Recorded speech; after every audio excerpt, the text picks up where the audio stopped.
Yo, yo.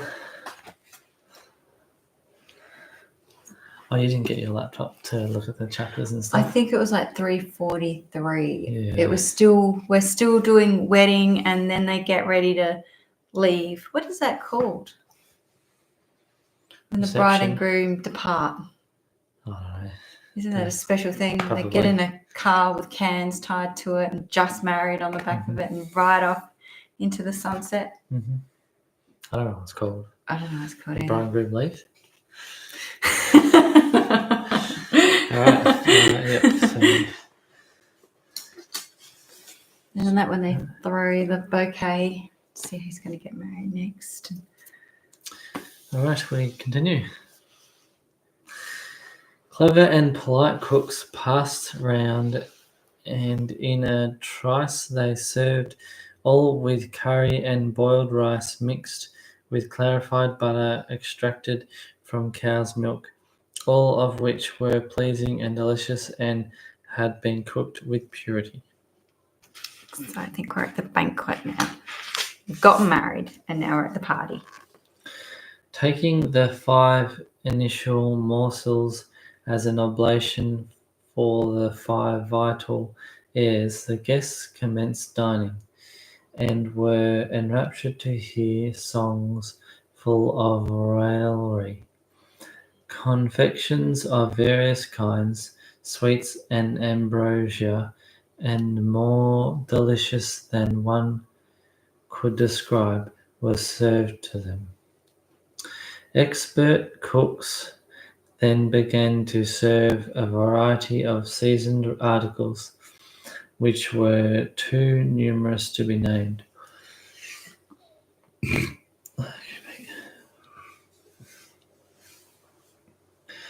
Of the 4 categories of food mentioned in the scriptures, viz. 1. That which can be directly swallowed, 2. That which must be Macerated. Chewed before it can be gulped, 3. That which can be licked with the tongue, and 4. That which can be sucked. So milkshakes, lollies. What kind of sweet chocolate? You can chew chocolate. No, you can't. I don't know. Anyway, continue. Popcorn. That's chewy. Each comprised an indescribable variety of dishes. Similarly, there were seasoned dishes of various kinds, having 6 different flavors, each flavor being exhibited in numberless varieties. As the dinner, just hide my faces so I can see the words. It's getting dark. Numberless varieties. As the dinner was in progress, women rallied in melodious strains, and at men and women both, mentioning each by name. Even raillery at an opportune time is agreeable and welcome. King Dasharatha and his whole party felt amused to hear it. In this way the whole party dined, and in the end they were all reverently supplied with water to rinse their mouth with. Offering betel leaves in due form, Janaka paid his homage to King Dasharatha and his company, and the crown of all monarchs, Dasharatha retired to his own apartments with a cheerful heart. Every day there was a new festival in the city. Days and nights passed like a moment. The jewel of King Dasharatha woke up at a very early hour, and mendicants began to sing his praises. As he gazed upon the princes with their beautiful brides, the rapture of his soul was beyond all telling. Having finished his morning routine, he called on his guru with with a heart full of exultation and love. Making obeisance to him and paying him his homage, the king with joined palms addressed him in a voice steeped as it were in nectar. Listen, O chief of sages, by your grace I have realized all my ambitions today. Now summoning all the Brahmanas, O holy sir, present them with cows adorned in every way. On hearing these words, the preceptor applauded the king and sent for the troops of sages. Then came Vamadeva, the celestial sage Narada, Valmiki, Jabali, Vishwamitra, and hosts of other great sages given to austerities. The king threw himself upon the ground before them all, and worshipping them with love, offered them seats of honor. Next he sent for 4 lakhs of cows, all as gentle and beautiful as the cow of plenty, and in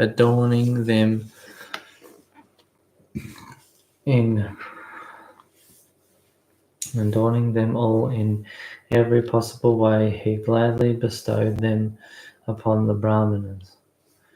The king supplicated them in many ways and said, "It is only today that I have attained the fruit of my existence." The delight of the solar race was glad to receive their blessings, and then sent for beggars and bestowed on them according to their liking, gold, wearing apparel, jewels, horses, elephants, and chariots, singing the king's praises and saying, "Glory, glory, all glory to the Lord of the solar race." They all went away. In this way, the rejoicing in connection with Sri Rama's wedding was more than the 1,000-mouthed serpent king could not tell.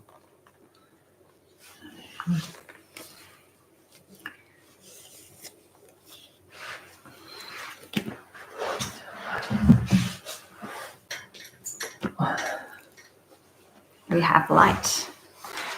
Again and again, the king bowed his head at the feet of Kaushika and said, "All this joy, O chief of sages, is a gift of your gracious looks." King Dasharatha extolled in every way Janaka's affection, amiability, affluence, and doings. Every morning the king of Ayodhya asked leave to return home, but each time Janaka would lovingly detain him. The royal guest received greater and enhanced attentions from day to day and was entertained in 1,000 ways each day. The city witnessed a new rejoicing and festivity every day. No one liked Dasharatha's departure. In this way, a number of days passed, as though members of the bridegroom's party were tied by cords of love. The sages Kaushika and Shatananda then called on King Videha and advised, is that how I say it? Videha, and advised him, saying, "Now you must let," I think it might be a spelling mistake. No. "Now you must let Desharatha." Everything else is the same with Dasharatha, isn't it? I think so, yes. Where's Dasharatha? Up here. Yeah, they've just written E instead of A. Yeah. Yeah, so Dasharatha. Go, even though you may not be able to part with him out of love. "Very well, my lord," replied the king, and sent for his ministers, who came and bowed their heads, saying, May you be victorious, may you live long. The king of Ayodhya longs to depart. Make this known in the Gyneceum. At these words, the ministers, brahmanas, courtiers, as well as the king himself were overwhelmed with emotion. When the people of the city heard that the bridegroom's party was leaving, they anxiously asked one another if it were a fact. When they learnt that the departure of the guests was certain, they were all sad in the same way as lotuses get shriveled up in the evening. Provisions of various kinds were sent to all those places where the bridegroom's party had halted while coming from Ayodhya. Dry fruits and confections of all kinds and other articles of food too, numerous to be mentioned, were sent by Janaka on the back of oxen and through numberless porters, along with a number of beautiful bedsteads. He also sent, okay, these numbers are funny. He also sent 100,000. Do you think that comma's just in the wrong spot? Yep. Sent 100,000 horses and 25,000 chariots, all decorated from top to bottom. 10,000 adorned elephants in rut that put to shame the elephants guarding the 8 quarters, besides cartloads of gold wearing apparel of jewels, and even so she buffaloes, cows, and many other articles of various kinds. In this way, King Vidhe gave once more a dowry which was immeasurable and beyond all telling, and before which the wealth possessed by the lords of different worlds looked small. It is quite a lot.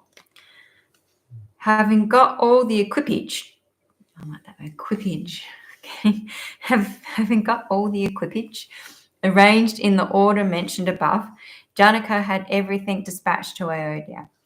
When the queens heard that the bridegroom's party was about to start, they all felt miserable, even as fish when faced with the shortage of water. Again and again they took Sita in their lap and blessed and exalted her in the following words: May you be ever beloved of your Lord.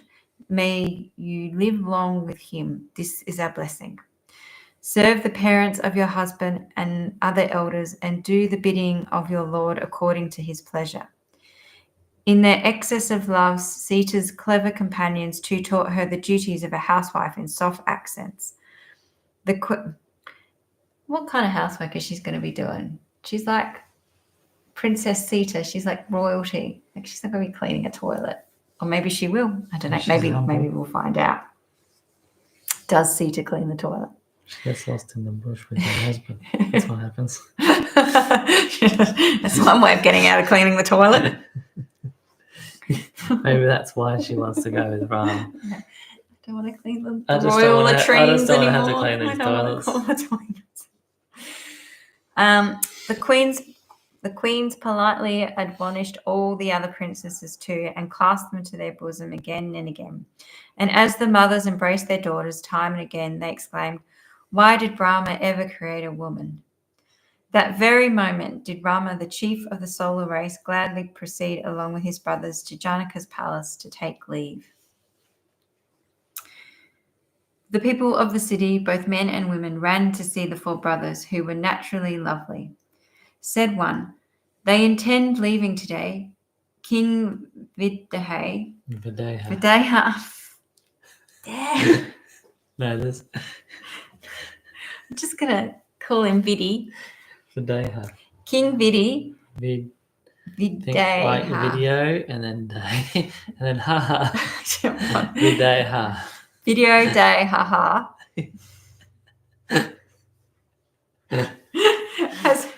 has made all arrangements for their farewell. So let your eyes drink in their beauty. The 4 princes have been our most welcome guests. Who knows, friend, what virtuous deed we have performed, in return for which Providence has unexpectedly brought them before our eyes. Even as a dying man should stumble on nectar, or he who has been starving all his life should be able to discover a wish-yielding tree, or as one of the damned in hell should attain to the abode of Sri Hari, even so have we been blessed with their sight. Gaze on Sri Rama's beauty and treasure it in your heart. Let your mind fondly treasure his image even as a serpent loves the gem of its hood, in its hood. Thus delighting the eyes of all, the 4 princes went to the royal palace. The ladies of the Gyneceum were transported with joy to behold the 4 brothers, who were oceans of beauty as it were, and the mothers-in-law in their ecstatic mood scattered gift and waved lights about the bridegrooms. I think that's scattered gifts and waved lights. Although gift in German is actually poison, so maybe they were doing something else. I'm not reading German. No. Not yet. Okay. Greatly moved at the sight of Sri Rama's beauty, they affectionately fell at his feet again and again. Their heart being wrapped in love, the feeling of shyness had bid them adieu. How could their natural affection for their sons-in-law be described? After rubbing the body of Sri Rama and his brothers with cosmetics, they were given a bath and were most lovingly entertained with dishes containing the 6 flavors. Finding it a suitable opportunity, Sri Rama spoke in accents full of amiability, affection, and modesty. Our royal father intends leaving for Ayodhya and has sent us here to take leave of you. Therefore, mothers, grant us permission with a cheerful mind and ever regard us with affection as your own children. The ladies of the Gyneceum were distressed to hear these words. The mothers-in-law were too overwhelmed with emotion to speak a word. They clasped all the princesses to their bosom, and while giving them to their lords, made humble submission to them. With humble submission, Queen Sunayana committed Sita to Rama, and with joined palms prayed again and again, I offer myself a sacrifice to you, my all-wise darling. You know what passes in the mind of all. May you know that Sita is dear as life itself to the whole family, nay, to the entire population of the city, much more to me and to her royal father. Therefore, considering her meekness and affection, O Lord of Tulsi, treat her as your maid servant. You have your desires ever fulfilled. You are the crest jewel of the wise, and it is love alone that attracts you. You perceive only the good points of your devotees. You eradicate their weaknesses and are an abode of mercy, Rama. So saying, the queen remained clinging to his feet. It seemed as if her speech had been lost in the quicksands of love. On hearing her fine speech, which was full of affection, Sri Rama honoured his mother-in-law in ways more than one.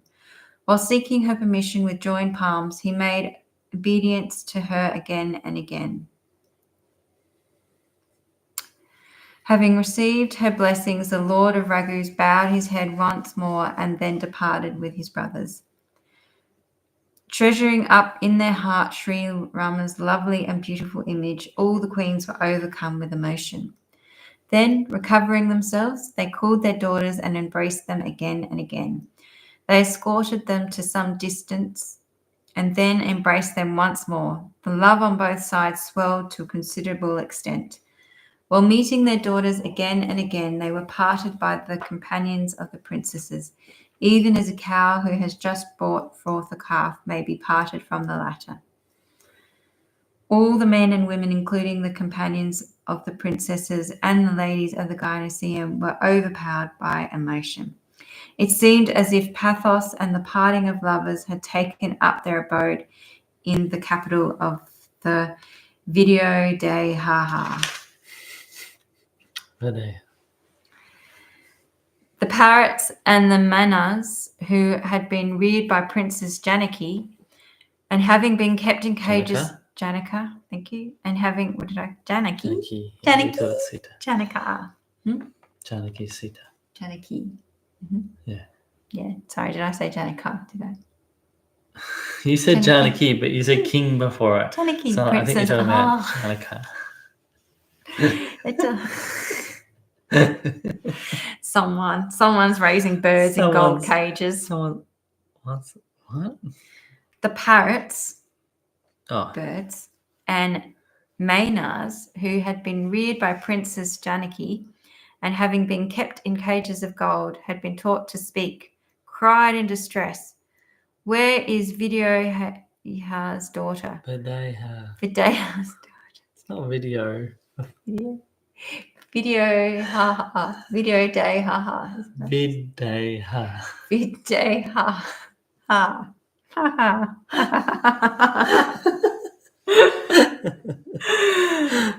On hearing their wail, who would have the patience to stand the sight? When the birds and the beasts were distressed in this way, how can one depict the feelings of the human breast? Then came King Janaka with his younger brother, Kushadhavya. It's a difficult one. Kushadhavya.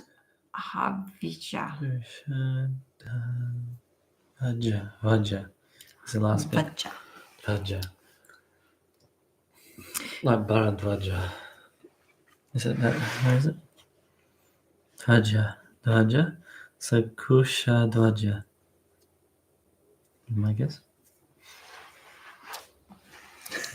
You just love smiling at yourself. Yep. One day someone someone will just start commenting to be like, someone's watching.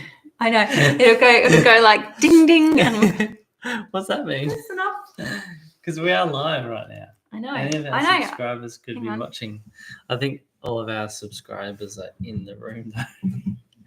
It's all right. See? It says. Yeah, live. We can watch ourselves, can we? Where was I? I got to find out. Is that us now? Is it already put up a thumbnail? Yeah, I got to find out about these parrots. Whoa. Live. Then, okay, although he was raptured to be a man of supreme dispassion, he was reputed to be a cold man, his strength of mind took leave of him the moment he gazed on Sita. The king clasped Janaki to his bosom, and the great embankment of wisdom toppled down. All his wise counselors admonished him, and realizing that it was no occasion for wailing, the king recovered himself. Again and again he pressed his daughters to his bosom and ordered beautiful and well-equipped palanquins to be brought. Do you want to read on? This one? Yeah. The whole family was overwhelmed with emotion, yet perceiving that the auspicious moment had arrived, the king invoked Lord Ganesha and his consort Siddhi and helped the princesses to ascend the palanquins. Palanquins. Penguins? Palanquins. Palanquins. No, you're missing the N. Palanquins. They're the big things that sit on the elephants, like the little houses that sit. Oh, sure. Yeah. King Janaka admonished his daughters in ways more than one, and instructed them in the duties of a woman as well as in family customs. He bestowed upon Sita a good many... He didn't mansplain, did he? A good... What? I lost. He's like... Mansplain? Like... You've heard that term, haven't you? No, I haven't. Does that mean explain something that's obvious? Yeah, to a woman in a man's way. Like he's explaining to his daughters how to be proper women. He's mansplaining. Okay, yeah, sure. So, yeah. I gotta find a video for you to watch. Okay, yeah. He bestowed upon Sita a good many men servants and maid servants who had been her trusted and favourite attendants. As she proceeded on her journey, the citizens felt miserable, while good omens, which were all fountains of blessing, appeared. Accompanied by a crowd of Brahmanas and his counsellors, the king himself followed his daughters to escort them. When it was found that the time of departure had come, music began to play, and the members of the bridegroom's party made ready their chariots, elephants, and horses. King Dasharatha summoned all the Brahmanas and sated them with gifts and courtesy. The king placed the dust of their lotus feet on his head and was glad to receive their benediction. Invoking the elephant-headed Ganesha, he set out on his journey. When many good omens, which were the roots of felicity, occurred. The gods gladly rained down flowers and heavenly nymphs sang, as the Lord of Ayodhya joyfully set forth on his capital amidst the clash of kettle drums. King Dasharatha politely persuaded the respectable citizens to retire, and having reverently called all the mendicants, he bestowed them ornaments and clothes, as well as horses and elephants, and satiating them with love, he made them all self-supporting. Glorifying the king again and again, they all returned with Sri Rama in their heart. The Lord of Ayodhya importuned King Janaka over and over again, but out of affection for his relative, the latter would not turn back. Once more King Dasharatha addressed him in polite terms. I beg you to turn back, O king, you have already advanced too far. At last King Dasharatha got down from his chariot and remained standing, while his eyes overflowed with torrents of love. Then spoke King Badeha with joined palms and in accents imbued with the nectar of love. How and in what words should I make my supplication to you? You have conferred such high honor on me, O great king. O king of Kosala, the king of Kosala showed every respect to the father of the bride and his relative Janaka. The embrace which they held each other was characterized by utmost humility, and their heart could not contain the love they felt. King Janaka bowed his head to the throng of sages and received blessings from them all.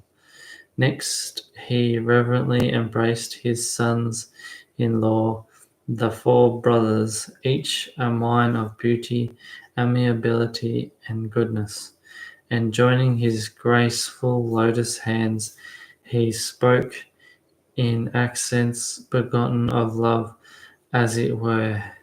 How can I extol you, O Rama, supporting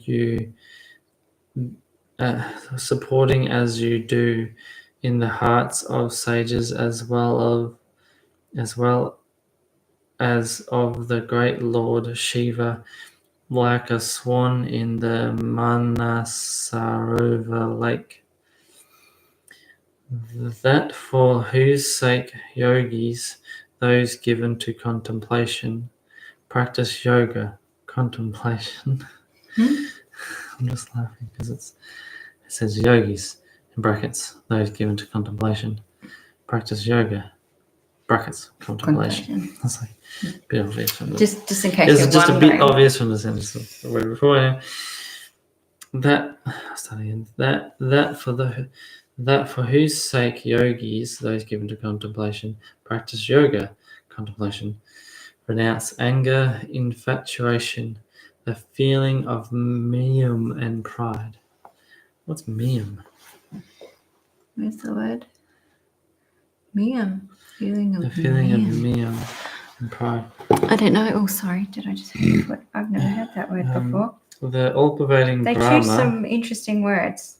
absolute, who is imperceptible and imperishable, the embodiment of consciousness and bliss, at once the sum and negation of all attributes. Sorry, I thought I'd finish this sentence, but it's going wrong.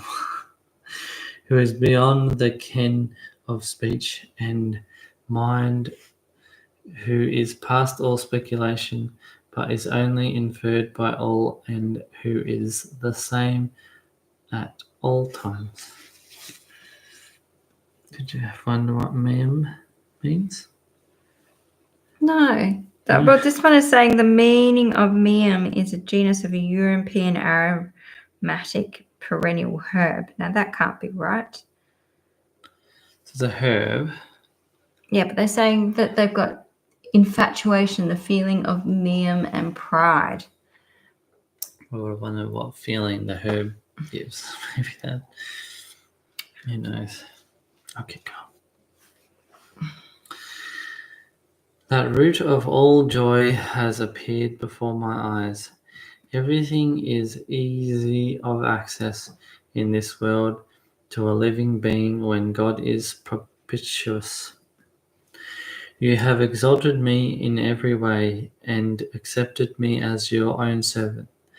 If there were 10,000 Sharadas and Sheshas, and if they were to count for millions of kalpas, the tale of my good fortune, I tell you, and the record of your virtues could not be exhausted, O Lord of Raghus. I make bold to say something on the strength of my conviction that you are pleased with the slightest devotion. I repeatedly beseech you with joined palms that my mind may never be deluded into deserting your feet. On hearing these polite words saturated with love, Sri Rama, who had all his desires fulfilled, felt gratified. With the greatest courtesy, the latter honoured his father-in-law, treating him on a par with his own father. Kaushika, or Vasishta, the king then humbly approached Bharata and, embracing him with affection, gave him his blessings. We've got one more to go. Up to 143. Yeah, Do you want to try? Oh, Yeah. I'll do the last I can do it if you want. Okay. Next, the king embraced and blessed Lakshmana and they're using the different name again, Ripushudana. Which is Saturna. That's it. Overpowered by emotion, they bowed their heads to one another again and again. Paying his respectful compliments to Janaka again and again, the Lord of Regu set out on his journey with his three brothers. Janaka approached Kaushika. I think it's Kaushika? Kaushika, isn't it? Where is it written at? Kau or cow? Kaushika?